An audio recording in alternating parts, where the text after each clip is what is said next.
Killswitch on the Game Boy Advance is a shining example of just because you can pull something off doesn't always mean you should. The original Killswitch would be released in 2003, with the game development team Namco putting it across all the mainline gaming consoles. Killswitch would be a third-person cover shooter, having many similarities to games such as Gears of War and the Metal Gear franchise. And due to a licensing deal between Namco and Visual Impact Productions, Namco would help develop a remake of Killswitch for the Game Boy Advance. What's interesting though is that unlike most other Game Boy Advance remakes, Killswitch would be made to be as much like its main console counterparts as they could, having it be a fully 3D third-person shooter. So without further ado, let's get into this review.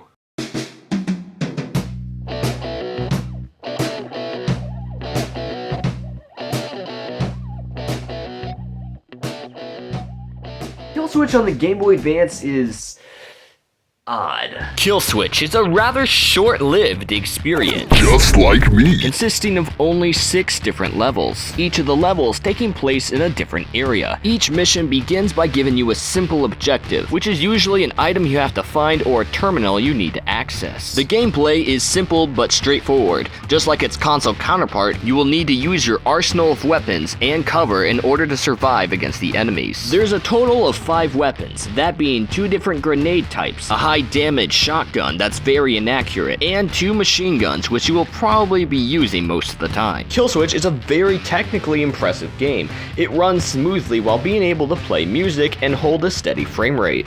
Now this is where I'm going to make some people mad. I did not like this game. What? Now before you get angry, Shut the f up. Killswitch is a very technically impressive game, but it has a couple of major problems with it that really ruin the experience. The first one being the controls.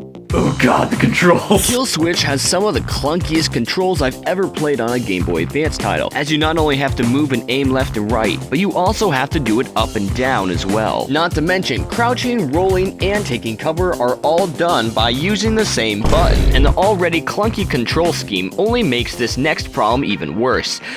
The difficulty. Killswitch has a fixed difficulty, and that difficulty is insanely hard. It does not take much to kill you in Killswitch, and the enemies are deadly accurate, being able to drop you in literal seconds, especially in the later levels where the game does not hold back with the amount of enemies.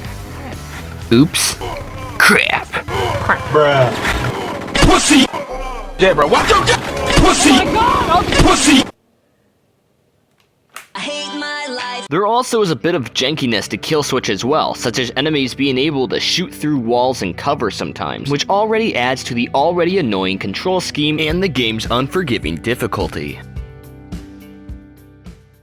While Killswitch is pretty impressive for the hardware it's running on, that's really all it has going for it. From the clunky controls to the challenging difficulty and the lack of content, Killswitch just really feels like a bare-bones experience, and is a mediocre game at best.